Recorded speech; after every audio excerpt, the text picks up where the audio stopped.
कक्षा 9 में कृष्ण फाइनली आपका विषय यहाँ पे हिंदी का वार्षिक परीक्षा 2025 पेपर लेके आ चुके हैं। आप लोग बहुत सारे यहाँ पर कमेंट आ रहे थे कि हिंदी विषय पेपर लाओ, तो फाइनली आपका हिंदी विषय पेपर आ चुका और साथ ही इस वीडियो में आपका संपूर्ण उत्तर सहित यहाँ पेपर कराया जाएगा। ठीक है, तो आप वीडियो को लाइक कर लीजिए और चैनल को सब्सक्राइब कर लीजिए और साथ ही आप यहाँ पर देख लीजिए कुछ टोटल क्वेश्चन आपके 30 रहने वाले। ठीक है, मार्क्स आपका 75 नंबर का रहेगा और टाइम आपका 3 घंटे रहने वाला है। और आपके यहाँ पर आते हैं निर्देश, तो आप निर्देश पढ़ लीजिएगा। ठीक है, इस प्रश्न पत्र में कुल 23 प्रश्न, सभी प्रश्न करना अनिवार्य है, तो आप यहाँ पढ़ सकते हैं। ठीक है, तो चलिए स्टूडेंट जो आपका पेपर है वो हम यहाँ पर देख लेते हैं। तो पहले तो आपके आते हैं सही विकल्प चुनकर लिखिए जो कि आपके 6 नंबर के रहेंगे। तो आपको थोड़ा जूम करके दिखाते हैं जिससे आप यहाँ पर अच्छी तरह देख पाएंगे। तो आपका आता सही विकल्प चुनकर लिखिए जो कि आपके रहेंगे 6 नंबर के। ठीक है, तो पहला था सूरदास किस भक्ति शाखा के कवि है? तो आपका था राम भक्ति और बाता कृष्ण भक्ति और साथ था प्रेम मार्गी शाखा और दाता ज्ञान मार्गी शाखा। तो आपका इसका जो यहाँ पर राइट आंसर रहेगा वो आपका वाह हो जाएगा कृष्ण भक्ति शाखा। ठीक है, कृष्ण भक्ति शाखा आपका यहाँ पर राइट आंसर रहेगा। और साथ ही आप यहाँ पर देख लीजिए स्टूडेंट जो आपके यहाँ पर दिया गया प्रेम वाटिका के रचनाकार हैं। तो आपका था जायसी, बाता कबीरदास और साता मीराबाई और दाता रसखान। तो यहाँ पर प्रेम वाटिका के रचनाकार हैं, तो इसका आंसर आपका रसखान हो जाएगा। और फिर आपका यहाँ पर तीसरा आता दो वर्णों की मेल से उत्पन्न विकार को कहते हैं। तो आपका था समास, बाता आपका संधि और सात आपका व्यंजन और दाता स्वर। तो यहाँ पर दो वर्णों के मेल से उत्पन्न विकार को कहते हैं, तो इसका आंसर आपका संधि हो जाएगा। और फिर आपका यहाँ पर चौथा आता है हिंदी साहित्य का स्वर्णयुग माना गया है। ठीक है, तो आपका था रीतिकाल, बाता वर्तमान काल और साथ वीरता काल और दाता भक्ति काल। तो यहाँ पर हिंदी साहित्य का स्वर्ण युग माना गया है, तो इसका आंसर आपका हो जाएगा भक्ति काल। फिर आपका आता है पाँचवा। ठीक है, जहाँ की शब्द की आवृत्ति एक से अधिक बार हो परंतु हर बार उसका अर्थ भिन्न भिन्न हो वहाँ अलंकार होगा। तो इसका जो आपका राइट आंसर रहेगा वो आपका हो जाएगा एमक। ठीक है, एमक अलंकार होगा। फिर आपका यहाँ पर 6वां आता तिब्बत में सबसे खतरे की जगह है। तो आपका था डांडे, बाता टिड्डी और साता भीटे और दाता थोइला। तो यहाँ पर तिब्बत में सबसे खतरे की जगह है, तो इसका आंसर आपका डांडी हो जाएगा। ठीक है, तो इस तरह से जो आपके सही विकल्प वो कंप्लीट हो जाते हैं। आपने अच्छे से यहाँ पे याद कर लिए होंगे। आप प्रश्न आपका 2 आता रिक्त स्थान में पूर्ति की जो कि आपके 6 नंबर के रहने वाले हैं। तो पहला था महाकाव्य में जीवन का डॉट चित्रण होता है। तो महाकाव्य में जीवन का होता है समग्र चित्रण। ठीक है, समग्र आपका यहाँ पर राइट आंसर हो जाएगा। फिर आपका दूसरा आता दुष्ट व्यक्तियों के साथ साथ आदर्श डॉट भी होते हैं। तो यहाँ पर दुष्ट व्यक्तियों के साथ साथ आदर्श पात्र भी होते हैं, तो इसका आंसर आपका पात्र हो जाएगा। फिर आपका तीसरा आता मात्रिक छंद का उदाहरण डॉट है। तो मात्रिक छंद का उदाहरण आपका हो जाएगा दोहा। ठीक है, इसका आंसर आपका यहाँ पर दोहा हो जाएगा। और साथ ही आप यहाँ पर देख लीजिए। फिर आपका यहाँ पर चौथा रेगिस्तान आता है, तो वो हम यहाँ पर देख लेते हैं। ठीक है, तो आपको यहाँ पर अच्छी तरह से याद करते जाना है। तो आपका चौथा रेगिस्तान आता है अनुभूति के पक्ष का संबंध कविता के डॉट के रूप से हैं। तो यहाँ पर अनुभूति के पक्ष का संबंध कविता के ठीक है भावात्मक के स्वरूप से हैं, तो इसका आंसर आपका भावात्मक हो जाएगा। ठीक है, भावात्मक आपका यहाँ पर राइट आंसर रहेगा। और जो आपका यहाँ पर दिया गया 5वां लेखिका महादेवी वर्मा के बाबा फारसी और संस्कृत भाषा के रचनाकार थे। ठीक है, इसका आंसर आपका संस्कृत हो जाएगा। और जो आपका यहाँ पर 6वां आता गधे का एक छोटा भाई भी है, उसका नाम डॉट है। तो यहाँ पर गधे का एक छोटा भाई उसका नाम है गया। ठीक है, गया आपका यहाँ पर राइट आंसर रहेगा। तो इस तरह से आपके रेगिस्तान कंप्लीट हो जाते हैं। अब चलिए आपके आती हैं यहाँ पर सही जोड़ी बनाकर लिखी जो कि आपकी 6 नंबर की रहेंगी। तो स्तंभ आववा में आपकी दी सही जोड़ी पहले आती है इंद्र का पर्यायवाची। तो इंद्र का पर्यायवाची आपका यहाँ पर सुरपति हो जाएगा। ठीक है, और साथ ही आप यहाँ पर देख लीजिए प्रेमचंद के फटे जूते, तो इसको आपको हरिशंकर परसाई से मैच करना है। फिर तीसरी आती है लेखक की नज़र अटक गई। तो यहाँ पर लेखक की नज़र अटक गई आपके यहाँ पर इसका जगदीश चंद्र माथुर से मैच कर देना है। फिर जो चौथी आती है उल्लू बनाना, तो इसको आपको मूर्ख बनाना से मैच कर देना है। 5वीं आती है आपकी निरोग, तो इसको आपको विसर्ग संधि से मैच कर देना है। और 6वीं आती है आपकी रीढ़ की हड्डी, तो इसको आपको राहुल संकृत्यायन से मैच कर देना है। तो इस तरह से आपकी सही जोड़ी कंप्लीट हो जाती है। साथ ही हमने यहाँ पर नंबर लिख दिए कौन में आपको कौन सी मैच करनी, तो आप यहाँ पर देख सकते हैं। अब प्रश्न आपका चाहता है निम्नलिखित प्रश्न का उत्तर एक शब्द वाक्य में उत्तर दी जो कि 6 नंबर की रहेंगी। तो पहला था लेखक के अनुसार प्रेमचंद किसके साथ फोटो खिंचवा रहे थे? तो यहाँ पर लेखक के अनुसार प्रेमचंद अपनी पत्नी के साथ फोटो खिंचवा रहे थे। ठीक है, इसका आंसर आपका रहेगा अपनी पत्नी के साथ। ठीक है, ये आपका यहाँ पर आंसर हो जाएगा। और साथ ही आप यहाँ पर देख लीजिए। फिर दूसरा आता हिंदी का उपन्यास सम्राट किसे कहा गया है? तो यहाँ पर हिंदी का उपन्यास सम्राट कहा गया प्रेमचंद को। ठीक है, प्रेमचंद आपका यहाँ पर राइट आंसर हो जाएगा। फिर आपका आता तीसरा आता चरण सरोज प्रकरण लागे में कौन सा अलंकार है? तो इसका आंसर आपका हो जाएगा अनुप्रयास। ठीक है, अनुप्रयास अलंकार आपका इसका राइट आंसर हो जाएगा। तो आपको यहाँ पर अच्छे से याद कर लेना है। और साथ ही आप यहाँ पर देख लीजिए चौथा आता है आपका मनुष्य ईश्वर को कहाँ कहाँ ढूंढता फिरता है। तो यहाँ पर मनुष्य ईश्वर को, ठीक है, मंदिर और मस्जिद में ढूंढता फिरता है। तो इसका आंसर आपका हो जाएगा मंदिर और मस्जिद। ठीक है, तो आपको यहाँ पर अच्छे से याद करना है। और फिर आपका यहाँ पर देख लेते हैं पाँचवा। तो पाँचवा आता बालू की सांपों में कौन सा अलंकार है। तो बालू की सांपों में है आपका रूपक अलंकार। ठीक है, रूपक अलंकार आपका यहाँ पर राइट आंसर रहेगा। और साथ ही आप वीडियो को यहाँ पर लाइक कर लीजिए और आपको यहाँ पर टेलीग्राम ग्रुप भी जो निकल लेना है, उसकी लिंक वीडियो की डिस्क्रिप्शन दी गई है। छठवां आता टीला खड़ा होना मुहावरे का अर्थ लिखिए। तो यहाँ पर टीला खड़ा होना मुहावरे का अर्थ होता है कठिन कार्य। ठीक है, तो आप यहाँ पर कठिन कार्य लिख सकते हैं। ठीक है, इसका आंसर। तो इस तरह से जो आपके प्रश्न 4 यानी जो आपके 1 शतभाग में उत्तर दिए गए थे वो कंप्लीट हो जाते हैं। आपने अच्छे से याद कर लिए होंगे। अब प्रश्न 5 आता सत्य सत्य का चयन करके लिखिए, जो कि आपके 6 नंबर के रहेंगे। तो पहला था राम स्वरूप की पत्नी का नाम प्रेमा था। तो पहला आपका असत्य हो जाएगा। फिर आपका दूसरा आता जूरी बेलों को देखकर गदगद हो गया। तो आपका यह रहेगा सत्य। फिर जो आपका यहाँ पर तीसरा आता मोटा शब्द में ई प्रत्यय जुड़ा हुआ है। तो आपका यह सत्य रहेगा। और जो आपका यहाँ पर चौथा आता अड़ियल शब्द का अर्थ हटी है। तो आपका यह सत्य रहेगा। और जो आपका यहाँ पर पाँचवा आता छंद को पाड़ने का प्रवाह लय गति कहलाता है। तो आपका यह सत्य हो जाएगा। और जो आपका 6वां आता राम भक्ति शाखा के प्रमुख कवि सूरदास जी हैं। तो आपका यह सत्य रहेगा। तो इस तरह से जो आपके सत्य सत्य वो कंप्लीट हो जाते हैं। तो हमने जो आपके ऑब्जेक्ट है वो पूरे कंप्लीट करा दिए हैं। आपने अच्छे से यहाँ पे याद कर लिए होंगे। अब प्रश्न आपका 6 देख लेते हैं। तो प्रश्न आपका 6 आता है हथकड़ियों को गहना क्यों कहा जाता है। तो स्टूडेंट आप यहाँ पर देख लीजिए, आपका यहाँ पर 6वें क्वेश्चन का आंसर है कवि ने हथकड़ियों की तुलना गहनों से की है, क्योंकि भले ही यह कवि के लिए हथकड़ी है, परंतु यह ब्रिटिश सरकार द्वारा दी गई पराधीनता है। यह ब्रिटिश राज्य का प्रतीक है जो अंग्रेजों द्वारा पहनाया गया है। ठीक है, आपका 6वें क्वेश्चन का आंसर रहेगा।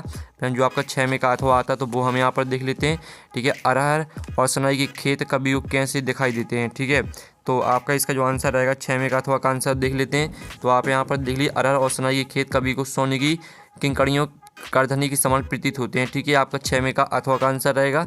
और फिर आपका 7वां आता कबीरदास के भाव सौंदर्य की 2 विशेषता लिखिए। तो हमें यहाँ पर कबीरदास के भाव सौंदर्य की 2 विशेषताएं देख लेते हैं। तो आप यहाँ पर देख लीजिए आपकी कबीरदास की भाव सौंदर्य की 2 विशेषताएं। कबीरदास के काव्य में सरलता, भावनाओं का अभिव्यक्ति, सामाजिक संदेह और भक्ति के भाव हैं। फिर आपकी दूसरी विशेषता रही कबीरदास के शब्दों के पीछे की शिक्षाओं को उनकी मिठास या ताजगी खोए बिना चुपचाप लेकिन प्रभावशाली ढंग से व्यक्त किया जाता है। ठीक है, ये आपका 7वें क्वेश्चन का आंसर रहेगा। अब चलिए आपका यहाँ पर 7वें का अथवा देख लेते हैं। तो स्टूडेंट आपके यहाँ पर 7वें का अथवा आता, ठीक है, कवि रसखान के भाव सौंदर्य की 2 विशेषता लिखिए। तो हम यहाँ पर कवि रसखान के भाव सौंदर्य की विशेषता देख लेते हैं। तो आप यहाँ पर देख ली रसखान की भाषा सरल और सुबोध थी। रसखान की भाषा में स्वाभिव्यक्ता थी। इस तरह से आपको 2 विशेषता याद कर लेनी है।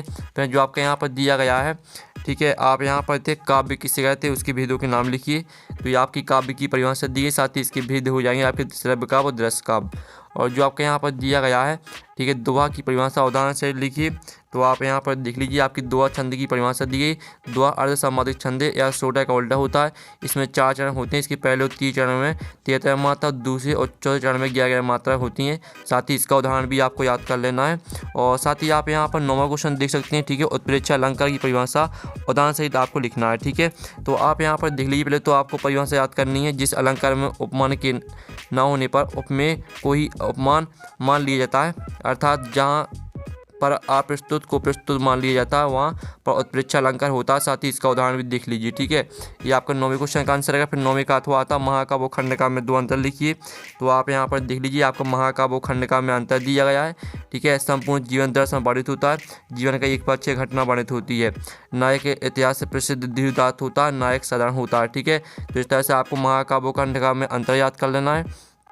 और साथ ही आप यहाँ पर देख लीजिए भक्ति काल के 2 कवि हैं, प्रत्येक की 2 रचनाओं के नाम लिखिए। तो आप यहाँ पर देख लीजिए भक्ति काल के 2 कवि रहेंगे आपके, पहले तो रहेंगे तुलसीदास, इनकी रचना रहेगी रामचरितमानस, और दूसरे आपके कवि हो जाएंगे सूरदास और इनकी रचना हो जाएगी आपकी भ्रमर गीत। ठीक है, तो इस तरह से आपके यहाँ पर हो जाते हैं। ठीक है, जो आपका यहाँ पर 10वें क्वेश्चन का आंसर है वो आपका करा दिया। 10वें का अथवा आता है रस किसे कहते हैं, रस के अंगों के नाम लिखिए। तो आप यहाँ पर देख लीजिए, पहले तो रस की परिभाषा देख लीजिए। आपकी रस की परिभाषा यहाँ पर दी है और रस के अंग हो जाते हैं आपके स्थायी भाव, विभाव, अनुभव, संचारी भाव। ठीक है, आपके इस तरह से यहाँ पर रस के 4 अंग दिए हैं, स्थायी भाव, अनुभव, संचारी भाव, विभाव। और साथ ही आप यहाँ पर देख लीजिए। फिर आपका 11वां क्वेश्चन आता है अनुप्रास अलंकार की परिभाषा उदाहरण से लिखिए। तो आप यहाँ पर देख लीजिए, आपके अनुप्रास अलंकार की परिभाषा यहाँ पर दी गई है और साथ ही इसका उदाहरण भी आप यहाँ पर देख लीजिए, ठीक है। और फिर आप यहाँ पर देख लीजिए अथवा आता है मात्रिक छंद किसे कहते हैं, किसी एक मात्रिक छंद का नाम लिखिए। तो आप यहाँ पर देख लीजिए जिन छंदों में मात्राओं की संख्या लघु तथा गुरु स्वर अति तथा गति के आधार पर पद रचना होती है उन्हें मात्रिक छंद कहते हैं। और मात्रिक छंद के प्रकार, ठीक है, सममात्रिक छंद, अर्ध सममात्रिक छंद और विषम मात्रिक छंद, ठीक है। इस तरह से आपके यहाँ पर आंसर रहेंगे। और साथ ही आप यहाँ पर देख लीजिए 12वां क्वेश्चन आपका आता है गद्य की प्रमुख विधाओं के नाम लिखिए। तो गद्य की आपकी प्रमुख विधाएं हो जाएंगी आपकी नाटक, एकांकी, निबंध, कहानी, उपन्यास और समालोचना, ठीक है। ये आपका 12वें क्वेश्चन का आंसर रहेगा। 12वें का अथवा आता है एकांकी की दो विशेषता लिखिए। तो आपकी एकांकी की दो विशेषता रहेंगी। एकांकी एक लघु नाटक होता है, एकांकी में एक ही अंक होता है, ठीक है। ये आपका 12वीं का अथवा का आंसर रहेगा। और फिर आपका यहाँ पर 13वां आता तिब्बत के लोग क्या लेकर घूमते थे, ठीक है। तो आप यहाँ पर दिल्ली तिब्बत के लोग चाय का प्याला और हथियार साथ लेकर घूमते थे, ठीक है। ये आपका आंसर रहेगा। फिर आपका इसका अथवा आता है नेपाल शब्द किसे कहते हैं उदाहरण से लिखिए। तो हम यहाँ पर देख लेते हैं, ठीक है।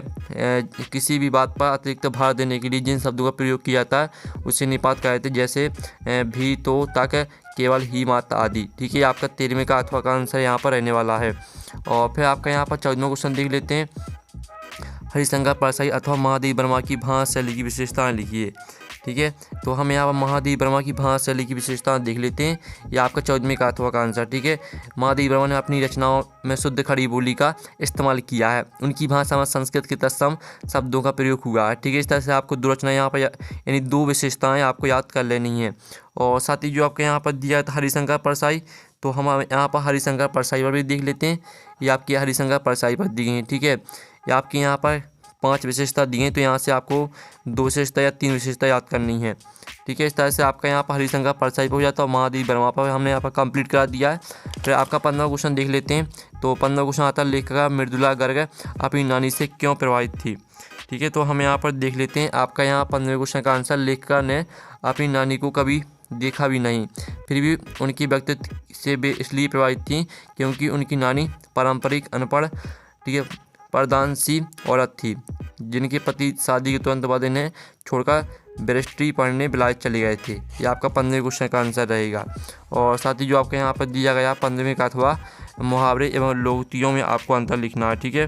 तो आप यहाँ पर देख लीजिए आपका मुहावरे और लोकोक्ति में अंतर दिया गया है, ठीक है। मुहावरा वाक्यांश होता है, लोकोक्ति पूर्ण होती है। इस तरह से आपको अंतर याद कर लेने हैं, ठीक है। और जो आपके यहाँ पर दिया गया है 16वां क्वेश्चन, ठीक है, निम्नलिखित मुहावरे का अर्थ एवं वाक्य में प्रयोग कीजिए, ठीक है। आपका 16वां क्वेश्चन दिया गया है। तो चलिए हम यहाँ पर 16वें का जो अथवा वाला दिया गया है 16वें का ऊपर वाला आपको खुद कर लेना है। अथवा का हम देख लेते हैं सलीम अली पक्षी प्रेमी कैसे बने लिखिए। तो आप यहाँ पर देख लीजिए अपने बचपन के दिनों में सालिम अली ने अपनी एयरगन से एक नीलीकंठ बाली गुरैया नामक चिड़िया को घायल कर जमीन पर गिरा लिया था। इस तरह से पूरा आपको पक्षी प्रेमी बना दिया, यहाँ तक याद कर लेना है। अब चलिए आपके यहाँ पर देख लेते हैं नेक्स्ट क्वेश्चन जिसमें आपका 17वां क्वेश्चन आता है, ठीक है। आप यहाँ पर 17वां क्वेश्चन देख सकते हैं संधि समास में अंतर लिखिए, ठीक है। आपको संधि समास में अंतर लिखना है। तो आप यहाँ पर देख लीजिए ये आपका संधि और समास में अंतर दिया गया, ठीक है। संधि में 2 वर्णों का योग होता है, समास में 2 पदों का योग होता है। संधि को तोड़ना विच्छेद कहलाता है, समास को तोड़ना विग्रह कहलाता है, ठीक है। इस तरह से आपको यहाँ पर याद कर लेना है। और जो आपका अथवा आता है काजी हाउस में कैद पक्षियों की हाजिरी क्यों ली जाती थी। तो आप यहाँ पर देख लीजिए काजी हाउस में कैद पक्षियों की हाजिरी क्यों ली जाती थी, आपको यह बताना है, ठीक है। तो इसका आंसर भी देख लीजिए, ये आपका 17वें का अथवा का आंसर है, ठीक है।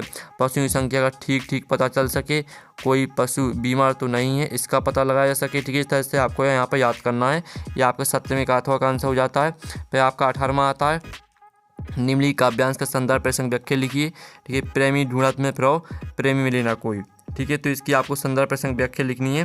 तो आप यहाँ पर देख लीजिए आपकी संदर्भ रहेगा, ठीक है। प्रस्तुत काव्यांश संत कबीरदास जी की रचनाओं से लिया गया। कबीरदास जी ने अपने दुआ के माध्यम से भक्ति, प्रेम और सामाजिक सुधार के संदेश दिए हैं, ठीक है। और इनका प्रसंग देख लीजिए और साथ ही इनकी व्याख्या देख लीजिए, ठीक है। तो इस तरह से आपके यहाँ पर संदर्भ प्रसंग व्याख्या हो जाती है। और जो इसका आपका अथवा दिया गया तो अथवा आपको खुद कर लेना है। हम दोनों में से आपको एक कराएंगे। फिर आपको 19वां आता जो कि आपका गद्यांश से दिया गया, तो इसकी भी संदर्भ प्रसंग व्याख्या लिखनी है आपको। विलासिता की सामग्रियों से बाजार भरा पड़ा है, इस तरह से आपके यहाँ पर दिया गया है। तो चलिए हम आपका यहाँ पर इसमें क्वेश्चन का आंसर देख लेते हैं। पहले तो आप यहाँ पर संदर्भ देख लीजिए, ठीक है। प्रस्तुत गद्यांश है श्यामचरण दुबे द्वारा लिखे गए निबंध उपभोक्तावाद की संस्कृति से लिया गया, ठीक है। इस तरह से आपका संदर्भ रहेगा। फिर प्रसंग आप यहाँ पर देख लीजिए, ठीक है। और साथ ही आप यहाँ पर व्याख्या देख लीजिए, ये आपकी यहाँ व्याख्या रहेगी, ठीक है। तो इस तरह से आपको यहाँ पूरे याद कर लेना, ये आपकी व्याख्या हो जाती है और ये आपका संदर्भ प्रसंग, ठीक है। फिर और आपका यहाँ पर देख लेते हैं 20वां क्वेश्चन। तो 20वां क्वेश्चन आपका यहाँ पर आता है, ठीक है। यातायात के नियमों पर एक अनुच्छेद लिखिए। तो आप यहाँ पर देख लीजिए, ये आपका यातायात के नियमों पर अनुच्छेद है। परिवहन के जितने भी साधन हैं वे सब यातायात के काम आते हैं। यातायात सरल, सुगम और दुर्घटना सहित हो, इसके लिए सभी प्रकार के वाहन चालकों, पैदल यात्रियों और अन्य के लिए कुछ नियम बनाए गए हैं, ठीक है। इस तरह से आपको याद करना है। आपका 20वें क्वेश्चन का आंसर हो जाता है। और जो 20वें का अथवा है तो इसको आपको खुद कर लेना है, और यानी आपको इसमें अपनी कक्षा में अपने प्रिय मित्र से पढ़ाई संबंधित संवाद लिखना है, तो इसे आपको खुद कर सकते हैं। 21वां क्वेश्चन आपका आता है, निम्नलिखित गद्यांश को पढ़कर नीचे लिखे प्रश्न का उत्तर लिखिए। तो ये आपका गद्यांश दिया गया, विद्या अमूल्य अनवसर सर्वोच्चपन है, ठीक है। इस तरह से आपके इसके 3 प्रश्न आते हैं। रावण के पास सबसे अमूल्य धन कौन सा था? उपयुक्त अनुच्छेद का सारांश लिखिए, उपयुक्त अनुच्छेद का शीर्षक लिखिए, ठीक है। तीनों प्रश्न का आंसर आपको इसी में मिल जाएंगे, सिर्फ आपको गद्यांश को ध्यान से पढ़ना है। फिर इसका अथवा आता है जो कि आपका काव्यांश दिया है, काव्यांश में भी आपको यही करना है, ठीक है। इसके जो प्रश्न है वो देख लेते हैं। तो आप यहाँ पर देख लीजिए, इसके 3 प्रश्न आते हैं। इन तीनों प्रश्न के आंसर आपको काव्यांश से मिल जाएंगे। फिर आपका आता है 22वां प्रश्न, जिसमें आपको शाला त्याग प्रमाण पत्र प्राप्त करने हेतु अपने विद्यालय के प्राचार्य के नाम से आवेदन पत्र लिखना है। तो हम यहाँ पर 22वें क्वेश्चन का आंसर देख लेते हैं। ये आपका 22वें क्वेश्चन का आंसर, तो स्क्रीनशॉट आप ले सकते हैं। और जो 22वें का अथवा है, अपनी परीक्षा परिणाम की जानकारी देते हुए अपने मित्र को एक पत्र लिखी, तो इसको खुद कर लीजिएगा। फिर 23वां आता है, जिसमें आपको निम्नलिखित किसी एक विषय पर रूपरेखा सहित निबंध लिखना है। तो आप यहाँ पर देख लीजिए। पहले तो आपको यहाँ पर दिया विद्यार्थी जीवन और अनुशासन, इसकी आपको प्रस्तावना लिखनी है, तो प्रस्तावना देख लीजिए, ठीक है। और साथ ही आपको यहाँ पर अनुशासन का महत्व और अनुशासन की जड़ें, ठीक है, विद्यार्थी से आशाएं, ये पूरी हेडिंग आपको याद कर लेनी है। इस तरह से आपका जो पेपर है वो आपका यहाँ पर कंप्लीट हो जाता है, ठीक है। यानी पूरा सॉल्यूशन सहित हमने पेपर करा दिया है। और पेपर का PDF डाउनलोड करना चाहते हैं तो लिंक वीडियो के डिस्क्रिप्शन में दी गई है, तो आप वहाँ से पेपर का PDF डाउनलोड कर सकते हैं। तो हम नेक्स्ट वीडियो में, थैंक्स फॉर वॉचिंग।